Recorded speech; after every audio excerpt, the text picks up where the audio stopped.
You wish to test the following claim at a significance level of alpha equals 0.02. Now, we're being told right away that our claim is the alternative hypothesis, so I went ahead and marked that as such. Let's read further here.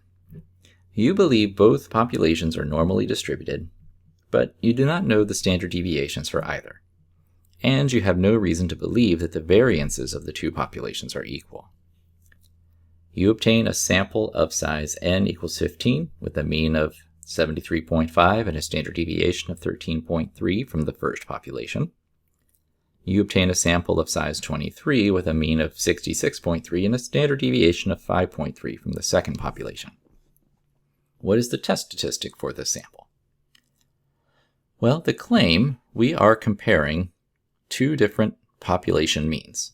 So when we go to use the calculator, we're going to be either using 2SAMP z-test or 2SAMP t-test. And those are both found together in the tests menu under the stat button. We would use the z-test if the population standard deviations were known, but that's not the case. So we're using 2SAMP t-test. Since we've been giving the stats of the population data or the sample data, we'll go ahead and enter those statistics here. So for the first sample, which had 15 items in it, there was a mean of 73.5 and a standard deviation of 13.3. Then the second sample of data that we're comparing had 23 items in it, a mean of 66.3, and a standard deviation of 5.3.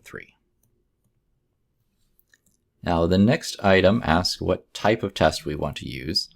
And the type of test comes from the alternative hypothesis, which, since it's a greater than, that's a right-tailed test, but just match the symbol that exists there. Pooled, whether we want to pool the variances in this test or not, comes down to whether the population standard deviations, we would have reason to believe that they are equal or not. So if they were equal, then we would pool the variances, but in this case, they're not. It says you have no reason to believe. Sure, and I just added in the no, but that's okay. So we don't want to pool the variances. So check that as no, then hit calculate. All right, so the first thing we get is the test statistic, which I'll write as 1.996. And the next item that we get is the p-value, so 0.0311. Now, comparing the p-value to the level of significance. We wanted to use a level of significance of 2%.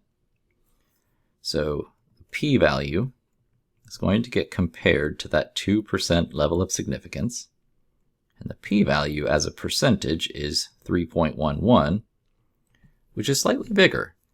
So the p-value is greater than alpha, and when the p is low, the null must go.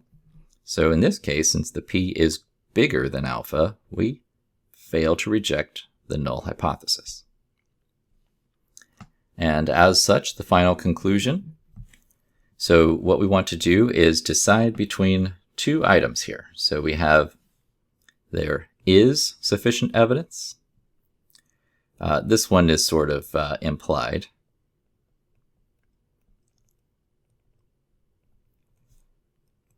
And where we choose is or is not comes from the decision. So the stronger of the two decisions is reject the null hypothesis, so we pick the stronger language, is. The weaker is fail to reject the null hypothesis, so we pick the weaker result, which is not. Except the null is not even really an option, it's just there to throw you off. So I want to choose is not in this case. So that means it's A is not a possibility,